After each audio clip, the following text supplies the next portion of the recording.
Doncs continuem aquí a la veu de l'empresari. Anem a parlar de dret, anem a parlar del Codi Penal, de la nova reforma que entra en vigor el dia 1 de juliol, que és la reforma que va dur a terme l'Alberto Ruiz Gallardón abans de marxar del Ministeri del Govern d'Espanya. I tenim per parlar d'això un advocat especialista en el dret penal, concretament, que és el Francesc Rovira i Llor, de Barcelona, al carrer Provença, no recordo el número, 244? 214, Provença 214. Preneu un altre per si de cas, després us fa falta fer alguna consulta. Bueno, moltes gràcies. Begoña, tenim aquí Bon dia, Alfred. Sí, o bueno, jo sempre dic el mateix, o bona tarda, perquè mai sabem a quina hora ens estaran veient, perquè sortim molts cops, o sigui que... Però bon dia, de totes maneres. Bueno, comencem amb una nova reforma, en un nou Codi Penal, que entra en vigor el dia 1, concretament, Francesc, no? Vull dir, que ja s'ho posat les piles, m'imagino, que tots els penalistes, no? Has tingut d'estudiar no poc, Amb això estem tots jutges, advocats, fiscals, amb això estem... Jo crec que la pregunta obligada de primer de facultat, allà a la UAP, on van estudiar, és què destacaries, no? Què és el més destacable, concretament, d'esta reforma, no? Doncs mira, el més mediàtic, probablement, d'aquest codi, que és la presó permanent, revisable, el que s'ha denomenat la cadena perpètua, que és potser el que més... Sona dur, esto de cadena perpètua aquí en Espanya sona dur. La segona vessant és potser un increment de totes les penes que havien abans, que s'han pujat bastant. També ha sigut molt mediàtic la supressió dels judicis de faltes, que han quedat... Se suprimen realment o no? Doncs realment el que passen és a ser delictes menys greus i ara passaran a jutjar-se pel jutge d'instrucció com a judicis de faltes, però, clar, com a delictes, no com a faltes. Exacte, i amb les garanties, si no hi ha una reforma de la llei d'enjudiciament criminal que tenies abans pel judici de faltes, o sigui que aquí hi ha una merma de garanties perquè podràs ser condemnat per un delicte. I amb això guanyem o sortim perdent?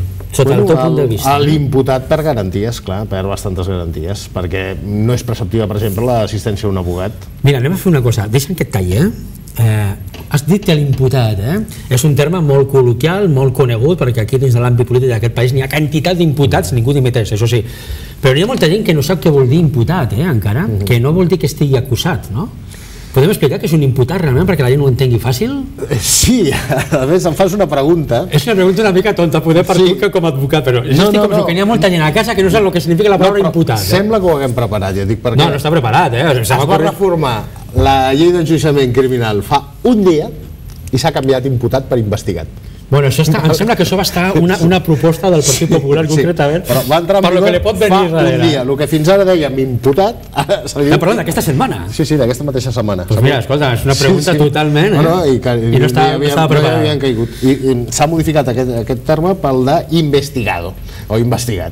Bueno, potser sigui... Una persona és denunciada quan rep una denúncia, si aquesta querellado o querellat si rep una querella, i si el jutge entén que els fets es poden subsumir amb un dels articles del Codi Penal, admetrà a tràmit la denúncia o admetrà a tràmit la querella, llavors passarà a ser imputat.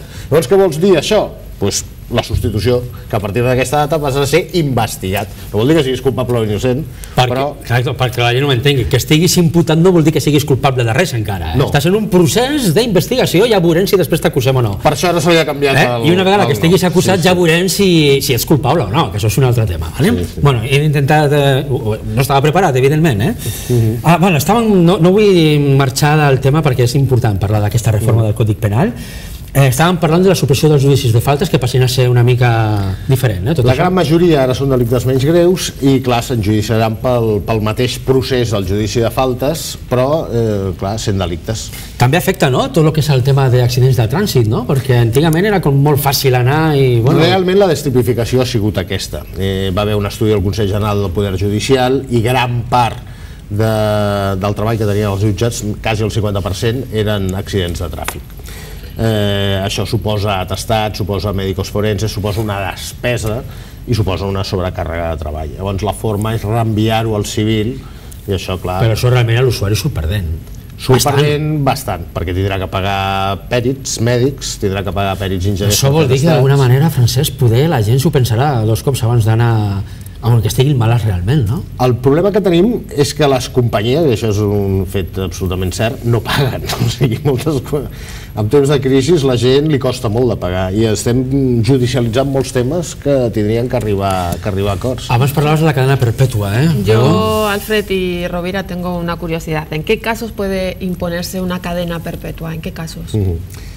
La cadena perpetua es para los casos más graves. Entonces, las formas, digamos, imprudentes de homicidio quedarían fuera de lo que es la cadena perpetua. Y en principio se pensando en los delitos de terrorismo, en el crimen organizado, en el típico asesino en serie, o sea, para los casos más flagrantes. Luego se amplió también en casos de una sola muerte o homicidio si concurre una edad de menor de 16 años por parte de la víctima o si es una persona con especial situación de vulnerabilidad o de dependencia, que es especialmente indefenso.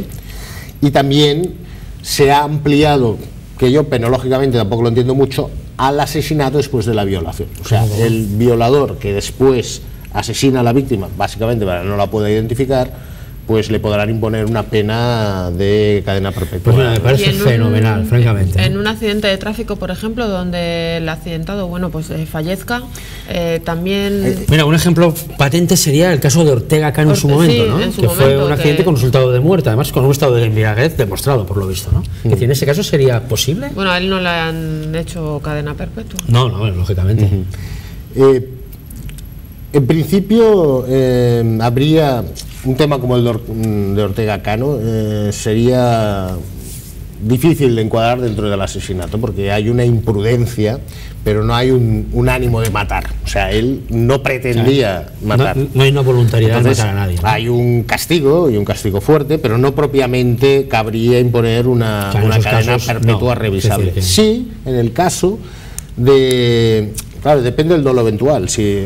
¿Qué es el dolo eventual? Para que la gente no se entienda, ¿eh? ¿Qué significa el dolo eventual? El kamikaze de la autopista. Vale. O sea, el tío que se mete contra Hace unos días, Francesc, igual hoy dices la noticia, que además es una barbaridad. En Tarrasa falleció una chica jovencísima, 25 años, con dos niñas pequeñas, porque dos amigos jugando con su coche chocaron con ella, con resultado de muerte para esa chica. En ese caso, ¿cabría imponer una pena de muerte para uno de esos dos individuos que la mataron? Bueno, que está corriendo como la pólvora por las redes sociales este tema, además. Tiene que haber o más de un muerto, o si es uno que sea estas características. O sea, esta chica piensa que iba con su coche tranquilamente y de repente se encuentra ahí un señor que iban jugando y dándose golpecitos, chocaron con ella y la chica falleció, ¿no? Una chica que dejaba a dos niñas pequeñitas, además con 25 años la muchacha. 25 años estaríamos por encima de este mínimo para cualificar y poner la cadena perpetua revisable, y entonces estaríamos hablando de un delito de homicidio que ya de por sí se han agravado las penas de forma notoria como estaba hasta ahora. O sea, la pena, estamos hablando de una pena de 25 años en principio, y lo que se hace además es limitar la posibilidad de los permisos, que era lo que más se discutía con el Código Penal antiguo. Decía, es que le caen muchos años, pero al cabo de muy poco tiempo ya está en la calle de permisos. Ahora todo esto se ha condicionado a mediaciones con la víctima, a pagos de responsabilidades civiles. Vamos avanzando, Francisco. Por ejemplo, imaginemos ese político imputado que finalmente es acusado, que finalmente entra en la cárcel o prisión, que se ha demostrado que se ha quedado unos dineritos que los tiene allí en Suiza, como puede ser el caso de la Púnica, por ejemplo, ¿no? Pero aquí nadie devuelve el dinero en este país, ¿no? Quiero decir, se contempla la posibilidad de que a lo mejor devolviéndolo se les... Es una de las reformas que demandaba más toda la gente, la ciudadanía, sí, la sociedad. El nuevo Código Penal, sobre todo en los delitos contra la Hacienda y contra la Seguridad Social, es muy difícil poder acceder a la suspensión o a la sustitución de la pena en delitos. Cuando es el primer delito caben estos beneficios penitenciarios, si no se ha devuelto la cantidad del dinero que se ha quitado.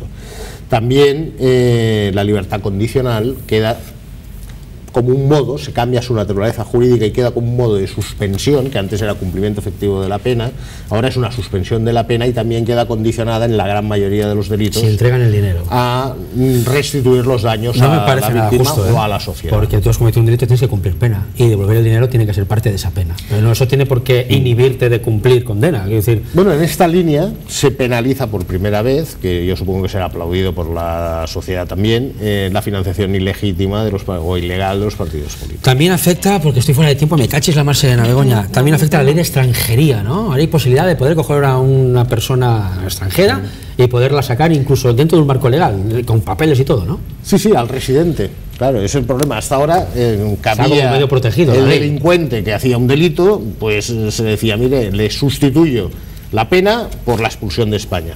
Claro, esto no pasaba respecto del que tenía la residencia legal en España. Ahora, con esta reforma, puede ser expulsado el residente ilegal, incluso en casos graves, si es europeo, de la Comunidad Económica Europea, si hablando de un francés, un alemán, un inglés, está residiendo en España, pero en estos casos queda condicionado a que suponga un peligro de seguridad o de orden público para la seguridad del Estado. Hablamos de estos casos de yihadistas que pueden estar en Francia o que pueden estar en el norte de Europa. Si fuera detenido por pertenecer a estas bandas, podría ser expulsado de España, aunque estuviera amparado por el Tratado de Maastricht. Estoy fuera de tiempo, Bego, sé que tienes dos preguntas buenas. Sí, dos preguntitas más. ¿Es cierto que la reforma potencia la delincuencia senil y en la gente de la tercera edad?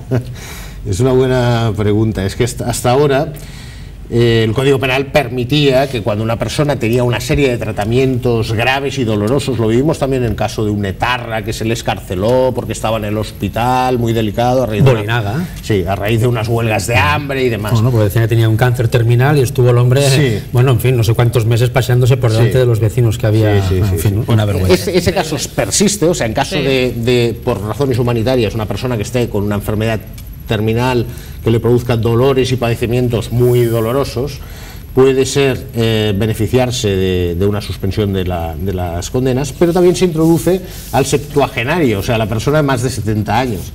Y claro, un poco en broma dentro de nuestro ambiente decimos, a ver si ahora los correos, los cárteles de la droga van a utilizar de correos tíos de 70 años, porque ya lo hacían con menores de edad. Bueno, es que había una edad que no entrabas, ¿no? Teóricamente en prisión, a partir de una edad. Claro, la ley penal del menor se aplica a partir de una edad, pero con unas penas mucho más atenuadas. Vamos con la última, Bego, que estoy fuera de tiempo totalmente. ¿Puedes explicarnos brevemente la nueva figura del acoso?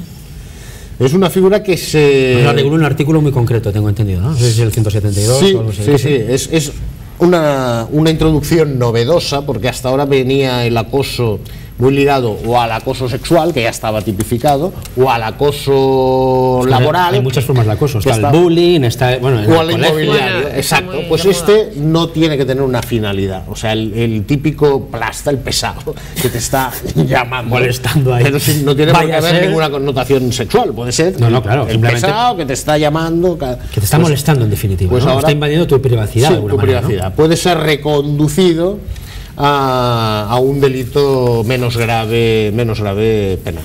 Vamos a ampliar todos estos temas. La semana que viene vas a estar conmigo, con nosotros, con Begoña también. Vamos a poner un correo que es el info@comunipress.es. Vendrá Francesc Rovira y yo, advocat penalista. Si tenéis alguna duda, alguna pregunta dentro del ámbito penal, enviárnoslas, que él nos las va a responder y nos las va a aclarar. Si estáis en situación de imputación o de acusación, o estáis simplemente a lo mejor en una situación crítica dentro del ámbito legal, si nos las puede responder, enviárnoslas, que si tiene respuesta nos lo hará. Y seguimos hablando de la reforma, porque me quedo sin tiempo, Francesc? Sí. El tiempo corre que vuela aquí, El tiempo es escaso. Te veo la setmana que viene. Nosaltres continuem aquí a la veu de l'empresari, com sempre, amb més coses, així que no marxeu. Fins ara.